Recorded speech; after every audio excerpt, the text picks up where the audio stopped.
us for episode 4. Oh, sorry. Thank you, ladies and gentlemen, for joining us tonight here for episode 4, season 1 of the Standoff with Brad and Sanjay here on New Zealand Sport Radio. We're here live every Wednesday evening. We're here live on Facebook on every Wednesday evening throughout the season. As always, I'm joined by my fellow colleague and long-term league enthusiast, Brad Inger. G'day, Brad. Good evening, Sanjay, and good evening to our listeners. And what a weekend we have to talk about tonight. Yes, we do. Big news in the NRL. Definitely. And whilst we're here live on Wednesday evenings at 8 p.m, you can also catch our show for our podcast on iHeartRadio at your convenience. As always, we'll cover all you need to know in the week that was in rugby league, including the top stories of the week, the wrap-up around 6, preview around 7, and news on rugby league from around the world, including the women's game. So tune in to get your rugby league news. Right, let's crack into the top stories of the week then, shall we, Brad? And of course, no bigger story this week than the sacking of Warriors coach Stephen Kearney. Happened nicely and swiftly after the South Sydney Rabbitohs defeat, and quite a shock to the league community, but not a surprise to everyone, Brad. No, that's right. I think a lot of people thought it might be on the cards. I think it was more just the way it was done. That was the surprise. I think a lot of people were expecting it possibly at the end of the year. The owners of the Warriors kind of had a top 8 or you're out approach for this season. I thought there might have been a reprieve due to everything that's gone on with COVID and them having to live in Australia. It might have given them an extra life, so to speak, but that doesn't seem to be the case. No, it seems that the Warriors have once again dumped a coach mid-season, and we're talking off air about this just before, and it's a trend of the Warriors. They've done it before, and it hasn't served them well in the past, and why you would do it again is beyond me. The coaching staff have come out, and sorry, not the coaching staff, the owners and of the Warriors have come out and said, that basically this was something that was discussed late last season, and Kearney was put on notice as such. But it was definitely a huge shock to Kearney, as well as the wider league community, that he was sacked after not a bad performance the week before. And yes, the scoreline wasn't flattering in the defeat on the weekend, but hey, look, I think that there was still another game or two perhaps could have been played before they made a decision so swiftly. But I guess making it early in the season rather than midway or later, I guess that's where they're going. I guess that's what the plan is. Yeah, and Tohu Harris had an interview during the week and said it's been very hard on the team, and said that with a lot of the young guys there, Kearney was kind of like a father figure for them in this trying time where they're away from family and stuff. So they've taken it really hard. If that means they come out and they try to play their way out of it, or they just keep going downhill, is going to be, I guess, the story for the rest of the season. Yeah, look, I mean, everyone would love the dream. The Warriors down, battered, down and out, coach sacked, injured players over there without their families. Man, it's a great story. But the reality is it's becoming more and more unlikely that the Warriors are going to succeed this season. And you'd have to be one hell of an optimist to say that they will make the 8, I suppose. It's going to be tough. We've seen how quickly the other teams have adapted after COVID and how well they're playing. And whilst there are glimpses, there just doesn't seem to be any, great level of excitement. So now they're going to have Peyton in for the rest of the season. I just don't see that, how that can be positive if he's just an interim coach. So the players now have to, deal with an interim coach, and someone that you're getting coached by, it can't just be a fill-in guy. You know what I mean? It has to be someone of stature. Kearney, he's a great personality, and the more and more I hear about him is that he is a fantastic person, a great dude, but is he a very good or great coach? I think that's the thing that I guess has been sort of answered in terms of what the Warriors owners think of him anyway. Yeah, it's very clear that he's a personable coach, and I think his biggest strength is when he's an assistant, where you don't have that pressure. You can be a bit more personable. I think sometimes as the head coach, when you're personable, sometimes it gets in your way. There's been a lot of complaints by fans that he is a bit soft on his selections, where he'll hold players in that are playing bad a bit longer than people would like, and that could be part of the personal relationship thing. I'm not sure. I'm not in the room, but Todd Payton's got a hell of a task on his hands now. Ideally, I don't think he's going to be the long term, and the search process is starting. It's really concerning that they've made this decision without getting something in place. I know the owners came out and said they didn't want to be speaking to coaches behind his back, but you kind of have to have a game plan for when you go, we're going to get rid of Kearney. These are the guys we're targeting. It doesn't seem that they've done that. Obviously, they might have, and they haven't come out and said we're going after Bellamy or anything like that. But Nathan Brown's around. I know Paul Kent said Anthony Griffin's the guy. Tuvi has come out and said he'll do it. There seems to be a lot of people, but unfortunately, a lot of the ones putting their hands up are ones that have been out of the game for a little bit or haven't been successful elsewhere. And I think if the Warriors actually want to make this work, they need to get someone in that'll fix it. I think they need, Mark Graham said earlier in the week that they need a complete clean out of the office. I think just switching one coach out, putting another one in isn't going to fix the problem, because ideally I don't think coaching is the problem. They seem to be going away from trying to develop younger players, cutting the reserve grade in New Zealand and dedicating it to just being in Brisbane was a huge red flag. Everyone in Australia has been talking about how we should have the pick of the litter of New Zealand talent, but we're kind of shunning that away completely. So that means it's going to be even worse. And if we're already bad at it now, how bad is it going to get? But then we don't know. In a month, they might say they've signed some fantastic coach and it turns everything around. We just don't know. It's just a watch the space situation right now. It very much is a watch the space situation. A couple of points I'd like to add to what you've just said there, Brad. Look, he's got the job for the rest of the season, Payton, and he can look at it in one of two ways. If he can make the 8, he may have a coaching gig with them next year. I think that's pretty clear cut. If he can make the 8, he may have a job next year. Otherwise, they're going to chase someone else. And I don't know if they're going to chase someone throughout the remainder of this season. No one knows what the Warriors, at the top of the Warriors, what they're planning. Obviously, we hear about it just pretty much as fast as anyone else when you're a fan. So I think that, and personally, I think, I reckon they need to go for the marquee coach. And I think that I understand Bennett is off contract, is he, with the Rabbitohs? He's got another year. He's got another year. He's come out today and said that all the rumors about him are false, unfortunately. Yeah, okay. Well, he always, Wayne, he plays his cards close to his chest most of the time, so don't even take any notice of that. I think if they got to go for someone like him personally, I think that you need either the marquee player or the marquee coach at this organization. We saw Cooper Cronk win a grand final with the broken arm, I think it was last year. These marquee players, marquee coaches, they stir something in your performance. And at the moment, the Warriors are just, very ordinary at the moment, and they've got to be better than ordinary. Definitely. I'm sure we'll get some questions about it during our question segment, so we may as well go on to some more top stories.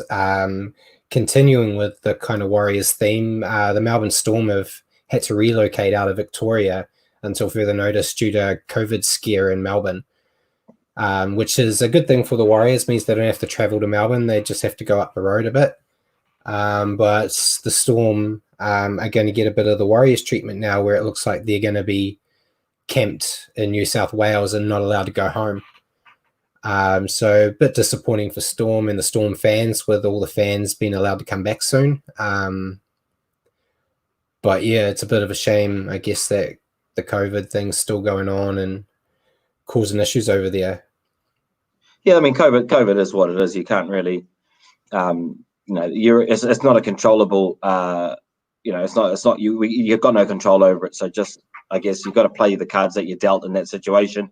Melbourne, a very adaptable side. I don't see them having too many issues playing in Sydney. But yeah, I guess just that home crowd advantage. We haven't been able to sort of analyze what that's going to do to the teams. It'll be interesting, actually, because we've seen 7 rounds of footy now with no crowd. When the crowd does come back, how is that going to impact the ladder? That'll be something interesting to see in future weeks, Brad. Yeah, definitely. And also with everyone playing in these select stadiums, we've had Campbell Grounds conditioning. I think you could see in the weekend after a couple of games, the field was all cut up. And in the Raiders Seagulls game, there was quite a few injuries for Manly.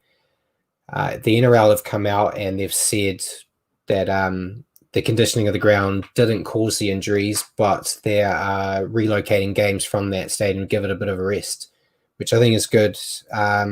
Most of these stadiums have got great grounds, but they're not used to playing 3 or 4 games a week on them. So they've been taking a beating, but with everyone allowed to go back home now, it should sort itself out. Yeah, it's a surprising amount of work that goes into the groundskeeping part of the job. People wouldn't see what goes in behind the scenes. And yeah, there's a lot of effort and a lot of work that goes into it. So when you do play 3 and 4 games on a track, it does tend to get tore up. There's been a bit of a sin bin rampage as well in the NRL, with the refs cracking down 8 sin bin offences over the weekend. I guess, they're holding the players to the letter of the law a little bit more.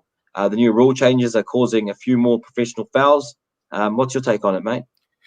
Yeah, I think teams are kind of starting to take advantage of that new rule. So the refs have decided to counteract that by being a bit more aggressive with their calls. So there was a few, we'll talk about it in a couple of the games coming up, but there was a few sin bins that I don't think would have been sin bins last year, but they're cracking down. And I think that they've got to, if teams are going to start taking the mickey on this new rule and trying to dominate the momentum or just slowing down people with something that they would have got away with last year, but it's not happening now. So it'll be interesting to see if that sin binnings go up to almost double digits this week, or if it comes down. Will be interesting. Yeah, personally, I'm not a big fan. Like, I don't know, the new rules and all. I mean, obviously, I like them, but I don't know if I'd want to keep them. It has made the game faster, quicker, but I'm not keen to see 8 sin bins on a weekend. That's 80 minutes of football taken out of the games by a player. That's going to affect the opposition teams. It's going to affect, a number of facets of the game. And soon you'll be having, like, even on the weekend, there's a grade 2 charge on one of the Parramatta forwards. We'll cover it off a little bit later on. And it's clearly a situation where it should be a grade 1 at worst. But we'll cover that off a little bit later on during the Eels game. And but I think right now what we'll do is we'll crack into round 6. And on Thursday night, we had the Knights versus the Broncos from on the Central Coast at Central Coast Stadium, Central Coast. How'd you see this one play out, Brad? Yeah, wasn't very surprised, to be honest. I expected the Knights to come out and get the win, and they did. They didn't play great. They were a bit sloppy, but at the moment you don't need to play 100% to beat the Broncos, because the Broncos have just been woeful this year. Daniel Safiti, he dominated the match for the Knights. He got 226 meters in a try, which is great for a young prop. Tavita Pangai Jr. returned from suspension and didn't really do much. Had a nice hit early on, and that was about it. What did you think? Yeah, look, it's just going from bad to worse for the Broncos. They've got a board meeting this week as a result of 4 straight defeats now There's voices of a toxic culture within the environment. There's calls for Milford and Boyd to be dropped. It's just not happening for them. Their aura is dissipating. They are a strong rugby league club, this Brisbane Broncos. They've been around since '88. They've won a number of premierships. They've built up their team. They've built up their reputation as one of the contenders year in, year out. And in saying that, they're at the bottom end of the ladder. And basically, I would have to say personally that when Bennett was let go, look at what has happened to the Brisbane Broncos since then. It has all happened since that time. And the people that were suggesting that it was a good idea to sort of let Bennett go, well, I'm wondering now if they still think, is it a good idea? Because what's happening to this Brisbane team is that all of their hard work since 1988 is being diminished at the moment over the last couple of seasons, and it's not looking likely to get any better anytime soon. So Anthony Seibold is under a lot of pressure. He needs to take charge and get the best out of his senior players, but at the moment, I just don't see any reprieve for the Brisbane Broncos. Yeah, no, I don't understand what's happened to them, because the first 2 rounds before the COVID break, they were the team to beat. They put on strong performances. They looked like they were going to be head and shoulders above everyone, competing with the Roosters. And then once they've come back from that break, you've seen teams like the Roosters go from being a bit mediocre in that first 2 weeks to really turn it around, and they've just done the opposite. And yeah, Seibold, letting Bennett go was a mistake, I believe. And yeah, I don't know how long Seibold's going to be there either, because the Broncos aren't used to not being in the top 8. So they need to do something. But what that is, I don't performance, know. Good performance by the Knights, though, overall. I think that they played well. They're making advances towards being a top 8 team. So, 27-6. Broncos are going down again at Central Coast. And that moves us on to Friday night, where we had, obviously, the Rabbitohs versus the Warriors. Much speculation about this game if you're a Warriors fan, considering the week before beating the Cowboys. And unfortunately, we couldn't come up with the goods, going down 40-12 in what can only be described as somewhat of a hiding, Brad. Yeah, it was close at the start. They were going toe for toe, and it wasn't until the Cody Nikorima sin bin that I think it just deflated the Warriors. They were keeping up. The forwards were playing well. They were still making errors, but so were the Rabbitohs. And then once they had a man in the bin, the Rabbitohs hit them with back-to-back tries. The high shot on Fusatua, which is a bit contentious. It was an accidental high shot, in my opinion, but it should have been a penalty at the least. I think Graham Ellersly's come out today or yesterday and said that they made the wrong call and it should have been a penalty try.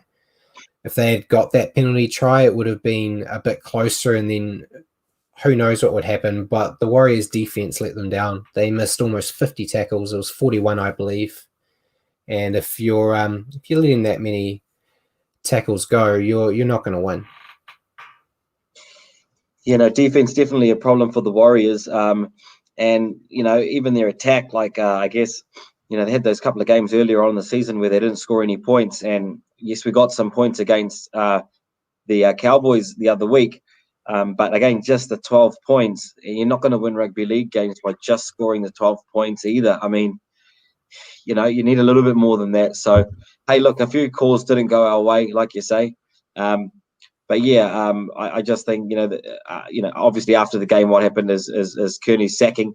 And, to that, basically, there was an emotional farewell kaka performed by the Vodafone Warriors after that news had come out. So, yeah, I think, Brad, what are your thoughts on the Rabbitohs for being, there or thereabouts?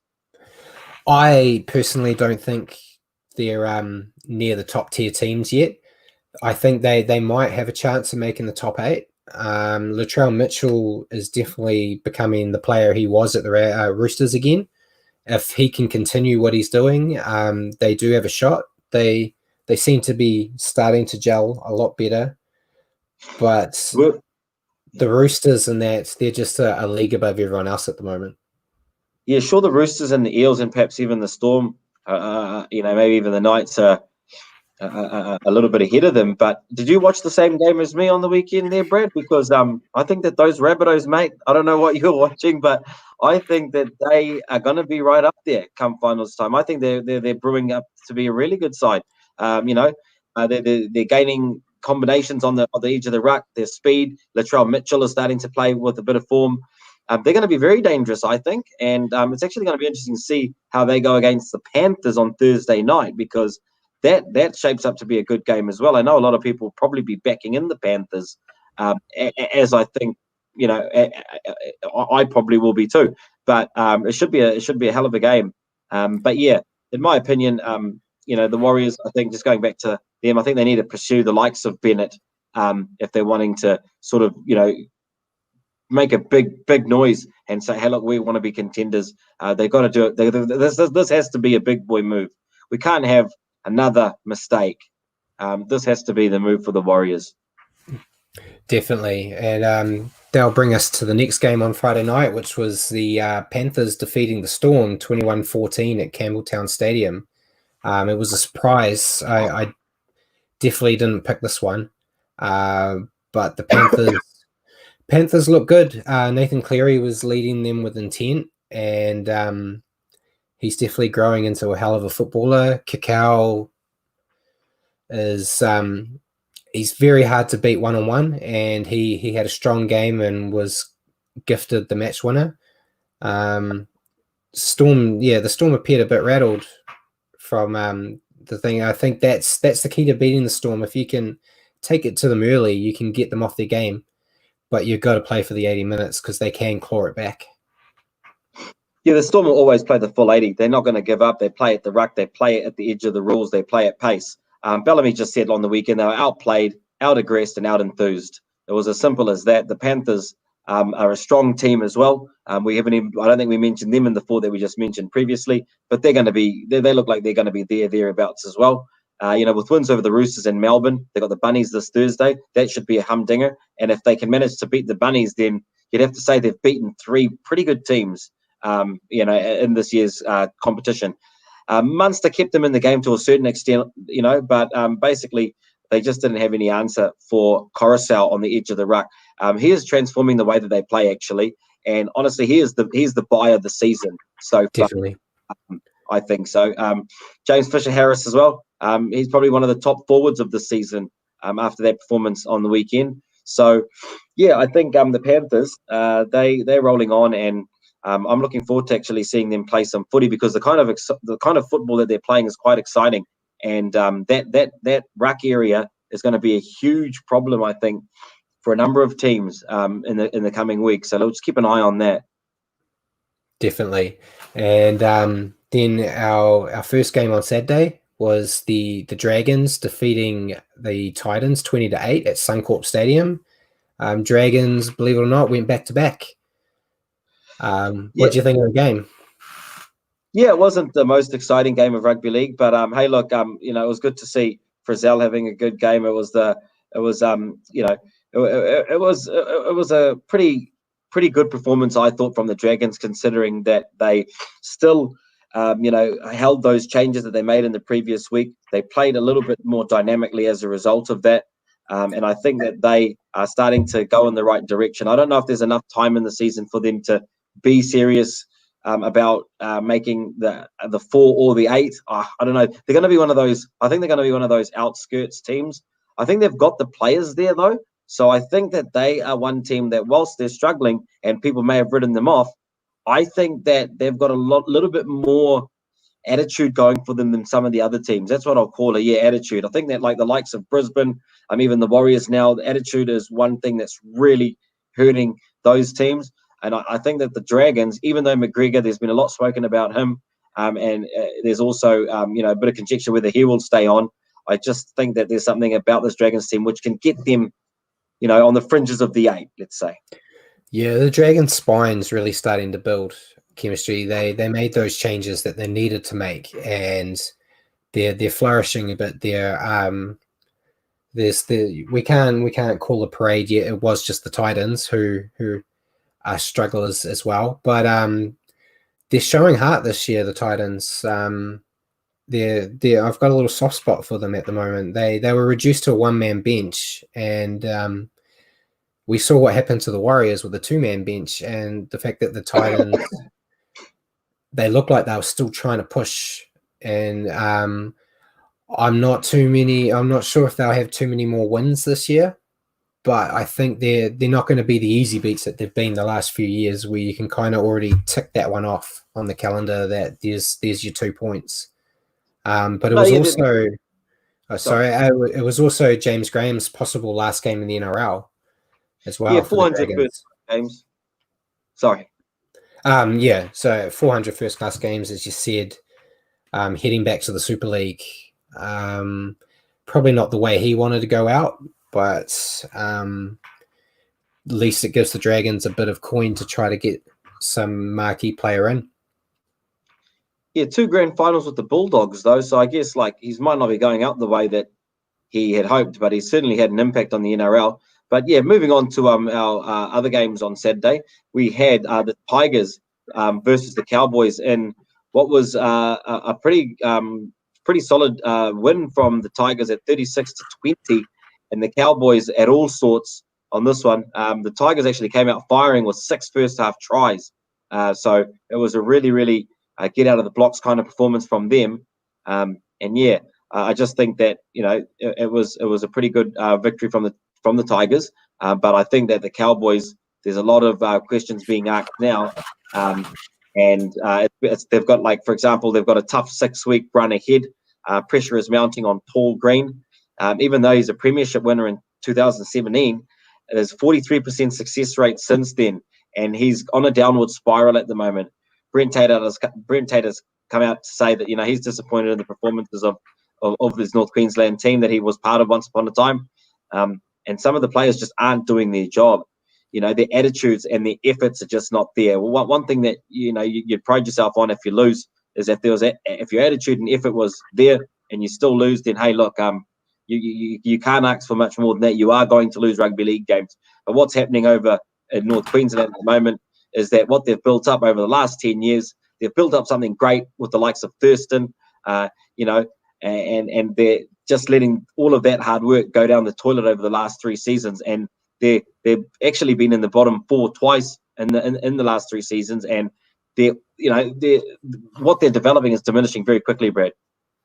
Yeah, and I think the scoreline was flattering for them as well, because they actually they woke up a little bit later in the second half and scored 3 tries in 7 minutes to bring that score up. So if that hadn't happened, they were on a hiding to nothing. But the Tigers, their little lone player in Harry Grant, he keeps continuing to shine, and I'm sure they're going to be pushing to try to keep him long term, because the Storm, they've got Cameron Smith, they've got Brandon Smith. They don't really need another hooker.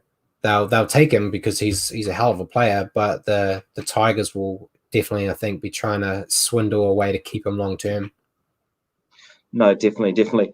Moving on to the Saturday evening fixtures, we had the Roosters, which was pretty much against the Eels, the game of the year, I would say, and I'm sure you'll agree, Brad, and also probably the top 2 teams of the competition currently as well. The Roosters taking it out 24-10 at Bankwest in Sydney. How did you see this one play out, Bradley?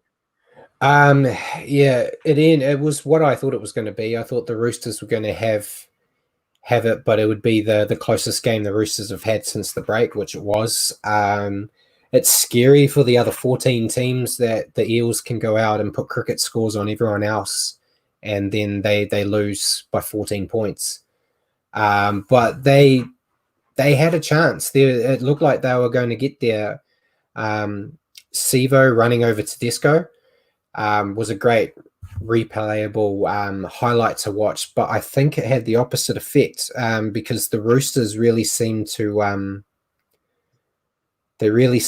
just come back into the game at that moment. It was almost like their greatest player that they've got threw his body on the line, and something I think a lot of people would have forgiven him if he just tried to tackle Sevo with his arms, and missed the tackle, let them score. But it looked like the players really got around him, saying if he's willing to throw his body on the line like that, we've got to give it 100%. And I think that's where you saw the Roosters just step it up a little bit. And I don't know if anyone's going to be able to stop them this year. I think the three-peat's on. Yeah, I think at this stage I'd have to tend to agree that the three-peat is on. We're going to have to see something special, a couple of one-off performances perhaps in that final series to eliminate the likes of this Roosters outfit, which are just getting better with time, aren't they? I mean, they've been around since 1908, obviously, known as the Eastern Suburbs Roosters. And it's a very proud club, and they are playing some fantastic football. Luke Keary, he's just a constant threat. He's very creative when he's playing. When he's got the likes of Tedesco on the outside, who's also very much a playmaker. If you watch the game, you would have seen him a few innovative chip kicks here and there. He's basically a second 5'8", I guess you could call it. It was a very good game. Lot of positives for Parramatta as well. I mean, even though they lost 24-10, they weren't beaten up as such, and they did inflict a bit of punishment themselves. The Nathan Brown tackle is the one that I was referring to earlier, charged with a grade 2. He basically, fell into it. Should be a grade 1 charge. I don't think there's any more to it than that, personally. Yeah. I think it was a bit hard done by in that. It's good to see another team. It's usually the Warriors that just get done with that, but bit hard done by there. But yeah, I think the Eels would be disappointed that they came away with the loss, but it wasn't the end of the world. I think it showed them where the bar was, and that a few tweaks and they can be really competitive with the best team in the comp right now. So I think that's probably helped their confidence more than hindered it. No, well, it was a fantastic game, and looking forward to both of those teams playing this weekend, and we'll cover that shortly in our round 7 picks. But on Sunday, following the games that we had on the Saturday, we had a very, very solid performance from the Manly Sea Eagles, who upset the Canberra Raiders 14 points to 6 at Campbelltown. Brad, you picked it. I didn't. It was a fantastic game of rugby league. Hasler, Desi has come out and said it's one of the best games he's ever seen the club play, and that's since their 1948 inception. I believe it's 1948. Quote me if I'm wrong on that one.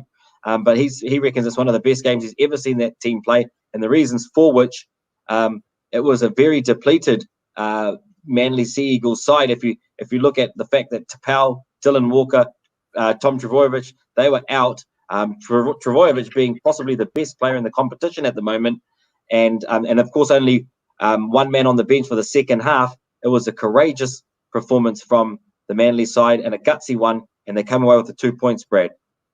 Yeah, Trbojevic is going to be a huge loss for them. Did his hamstring. He's going to be out for 8 weeks, which is, with the shorter season, it's going to be brutal for them. But they showed so much heart in that game, and that was where I noticed how bad the grounds had got. It seemed like every time you looked up, there was another Manly guy down, and the Raiders, they were just sloppy, and it's getting a bit worrisome the last few weeks, seeing they don't seem to be at the level they were at the start, where it looked like they were going to continue their run of form that they had last year.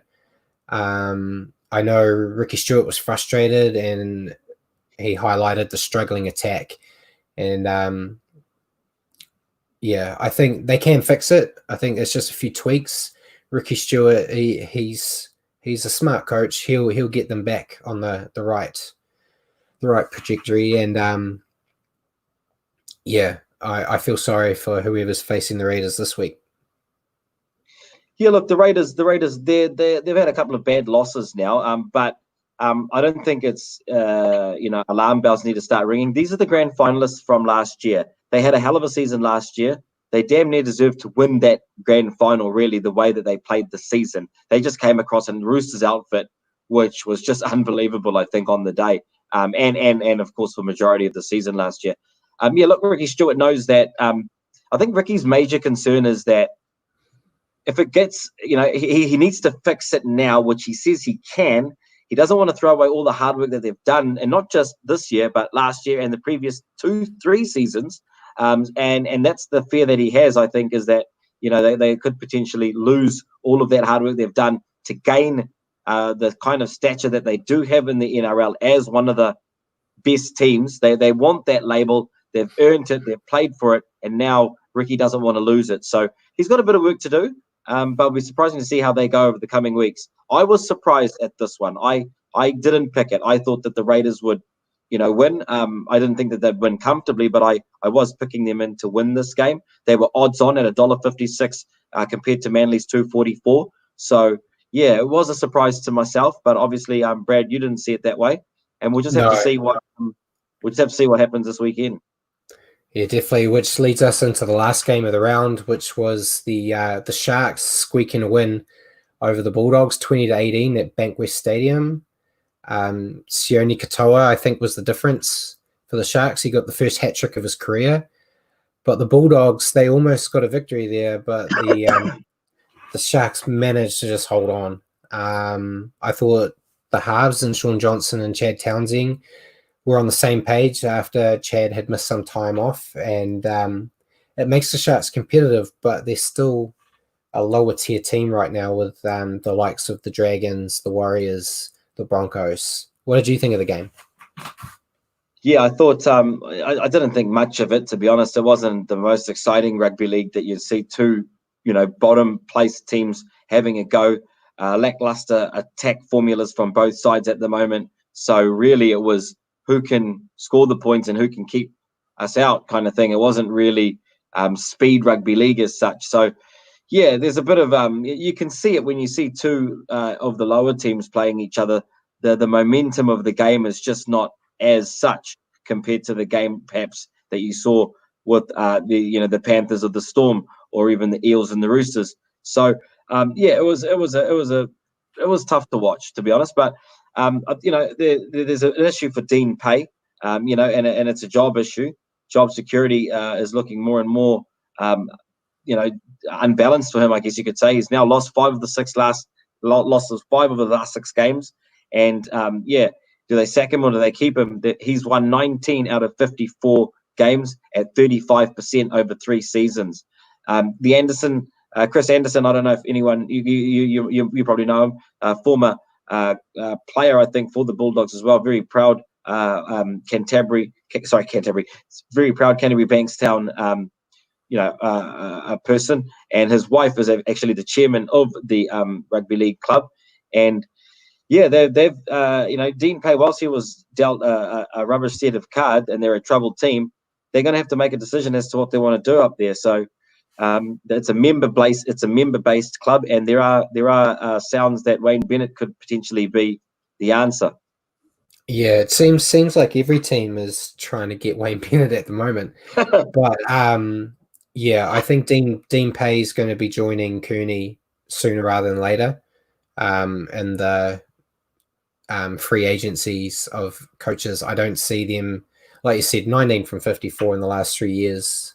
It's not painting a pretty picture, and there doesn't seem to be a light at the end of the tunnel for them unless they change something. So they are generally a good team. They just had a bit of, I don't know what's happened, some bad luck and some bad form, some bad decisions and signings. So yeah, they're going to need to make a new game plan. Well, let's have a look at the ladder there as we wrap up round 6.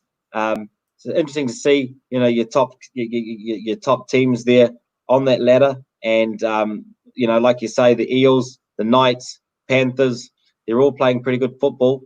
And at the bottom end, obviously, you have the likes of the Warriors, the Bulldogs, the Titans. So yeah, it's shaping up to be a Sydney-based affair this year, because obviously North Queensland and Brisbane and the Titans are all down there. So it really is looking like a New South Wales battle as such. And at the moment, I mean, obviously still early days, but the Roosters, surprisingly, they have actually lost a couple of games, possibly lost 1 or 2 before COVID. And yeah, they lost both the first 2 rounds. So they basically won 4 on the trot. The Panthers, I believe that they've won 4 on the trot because I believe their draw was before COVID as well, correct? That's correct, yeah.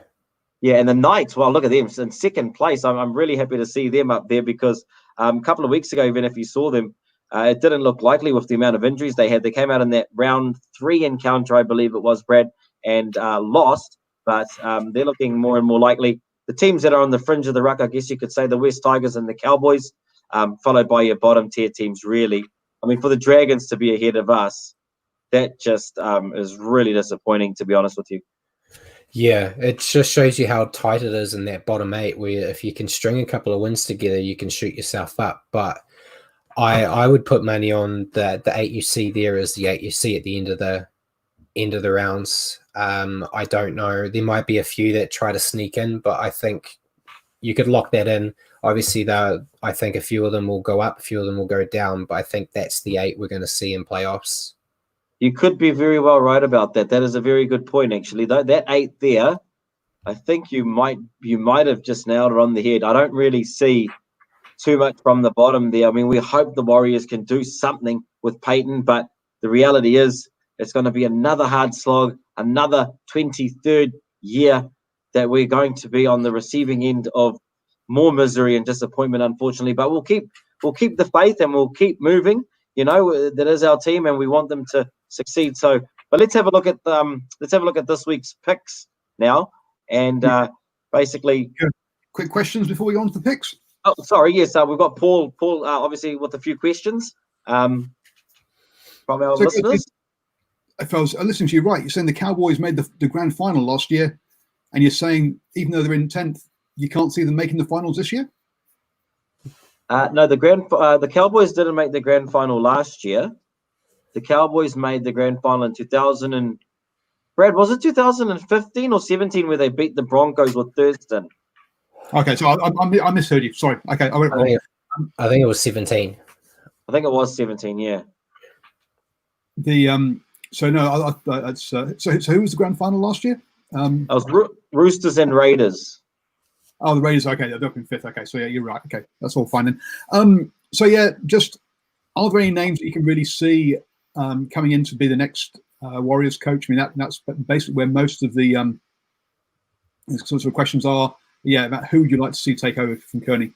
Do you have actual names? It's Aaron Vincent. Aaron is tuned in. He's a colleague of mine from Melbourne, actually, former colleague. It's good to have Aaron listening into the program. Yeah, who would I like to see? I mean, I would like to see someone like Wayne Bennett take over the Warriors. Paul Green, obviously, he's having a bit of a difficult time at the Cowboys at the moment. He's been, there's a lot of noise about him coming down to the Warriors. But, yeah, I think that, if someone like Wayne Bennett is interested in coming down under and trying to see if he can do something with this Warriors side, we need something like that, an inspirational figure to come down under and be like, right, we're going to play some rugby league, lads.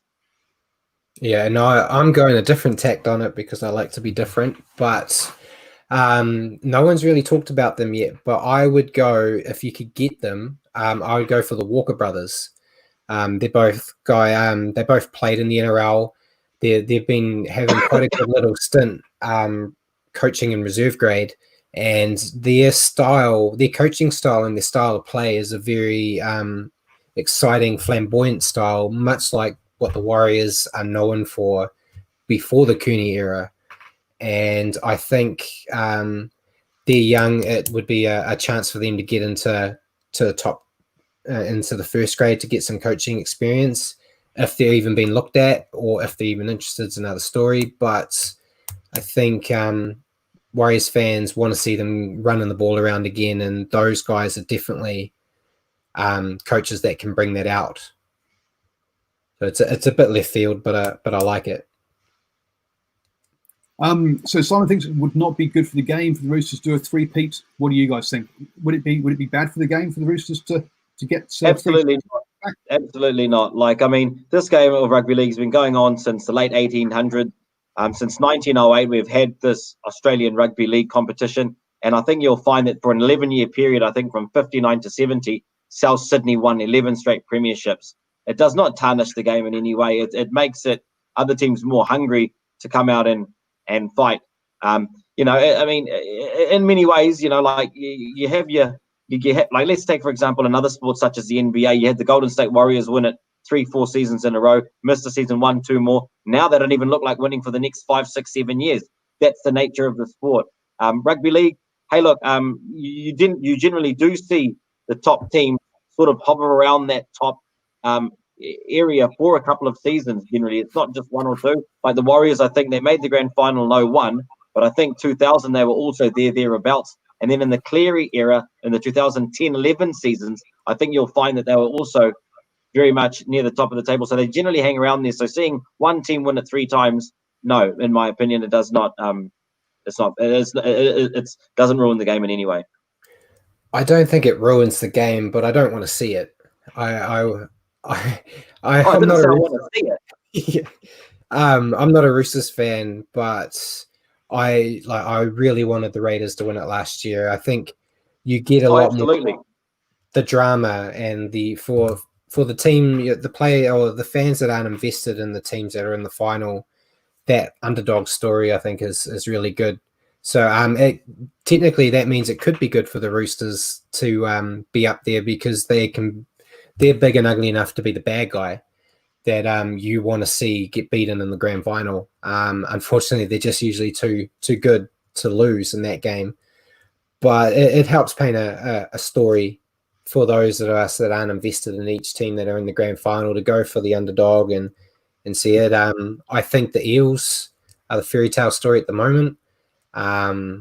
So if it was the Eels Roosters grand final, I think they'd have a lot of people backing the Eels. As long as the grand final is good, I'm not too phased. As long as it's an exciting game, so I don't think it will ruin the game. But yeah, hopefully you get a few more teams that haven't won it in a while get there and get the win. Cool. And just finally there, Aaron's goes for Tuvey. He reckons would be his pick for the to coach the Warriors. But I'll let you get on with it. Let's see what happens over the next couple of weeks. The news will obviously come out in terms of who they're looking for. They'll drag it out, and we probably won't know for a good part of the season as to who will be the coach. But it'll be interesting to see. Lots of speculation then for us for the next few weeks. Definitely, absolutely.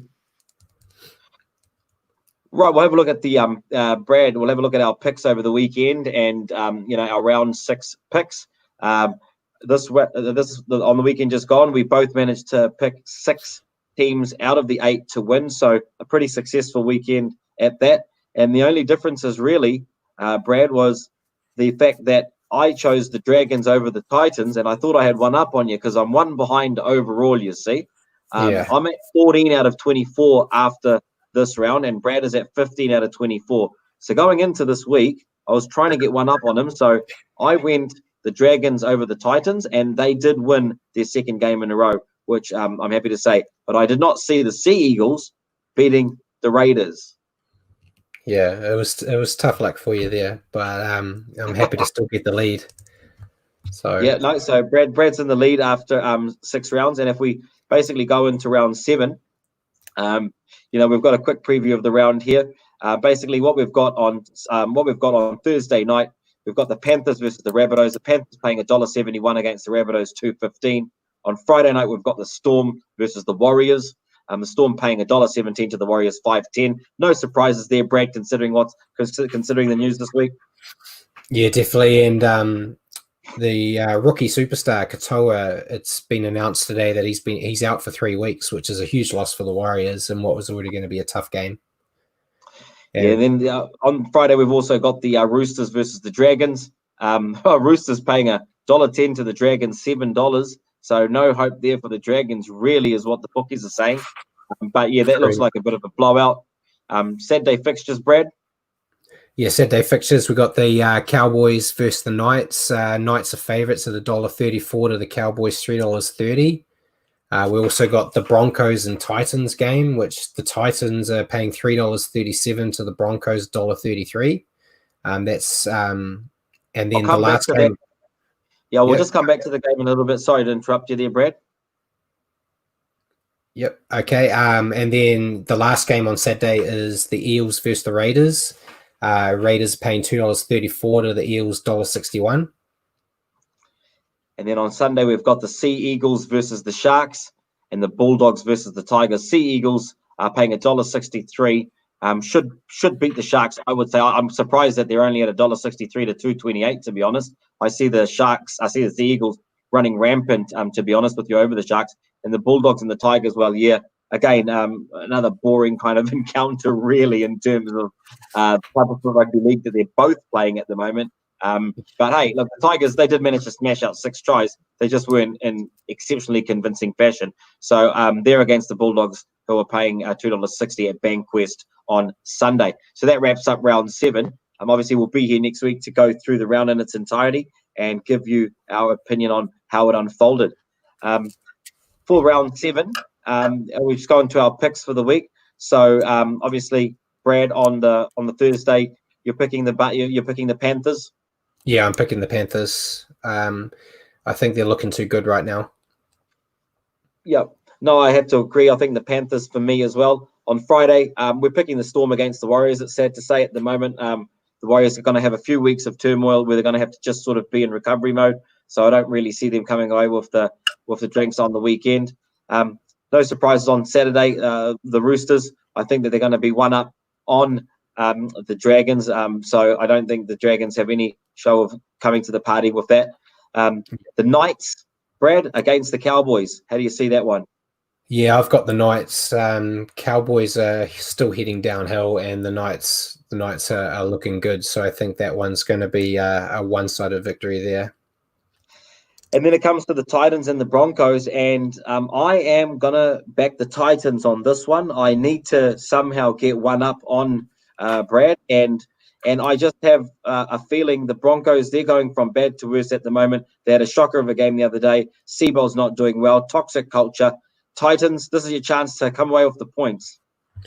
Yeah, the Titans burnt me last week, so I backed them, and they disappointed me. So they'll probably do it again and get the win here. But I'm going with the Broncos. I think the Broncos, they're losing a lot of confidence, and I think if they lose to the Titans, I think that's like the death blow for their confidence, because they've always seen the Titans as little brother.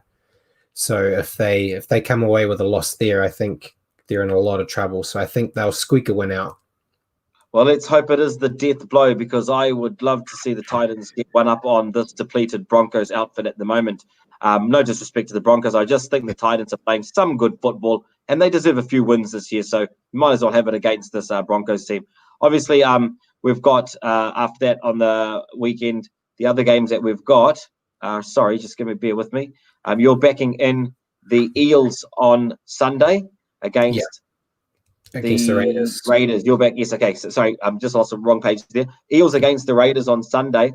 I am potentially looking at I was potentially looking at backing the Raiders in for this one, but the way that the Eels have played the first 4 games of the season, and of course, yes, that loss on the weekend there, I just think that the loss wasn't too bad. It was against a very solid Roosters outfit. I think they were strong in many areas, and I think that they are going to be too powerful for this Canberra team, who is lacking attack at the moment, Brad. Yeah, I think so. Yeah, they're just looking too good right now. So I think I think it will probably be another game of the round type scenario. And hopefully it's a close score. But yeah, I still think they're going to come away with the win there. And then, of course, we end up with the other 2 games, the other 2 fixtures, basically Sea Eagles versus the Sharks. I got the Sea Eagles for this one, as does Brad. And we've got the Bulldogs versus the Tigers, and Brad, we're both backing in the Tigers for that one. That's right, yeah. So that means we've only got one game different, which is the Titans-Broncos game. That is correct. So I'm hoping that it doesn't matter what happens in all the other games. As long as the Titans win, then we will be level pegging come the start of round 8. So let's see what happens in regards to that. Now we'll just cover up some news from across from around the world, and basically in the Super League. Still aiming for a mid-August start, and yeah, we just haven't heard too much about anything in the women's game at this stage. But yeah, the Super League, they are aiming for a mid-August start, Brad. Yeah, and Simon's beat us to the punch here, I see. But the RFL and Sky have actually reached a new deal due to the COVID break. They're not reducing the payments this year. but they're going to lower the payments in 2021. So each team gets a payment from Sky Sports there. So they're going to take a bit of a hit next year, but they're okay this year, which I think a lot of people expected with the fact that the season's actually stopped right now. But hopefully they get it started soon, because there's a nice big front rower over there that's coming to the Warriors next year, and I wanted to have some rest before he has to come and play for us. No, exactly. So yeah, like I said, there's nothing more to report at this stage from the overseas games because the competition simply hasn't started. So that basically wraps us up for episode 4 of season 1, the Standoff here on New Zealand Sport Radio with Brad. Thanks for joining us, ladies and gentlemen. We do appreciate your time, and we hope that you'll tune in next Wednesday. Yeah, and for your weekly updates on rugby league, tune into the podcast on iHeartRadio or Facebook. Just remember to search for New Zealand Sport Radio. Good evening, ladies and gentlemen. Good night.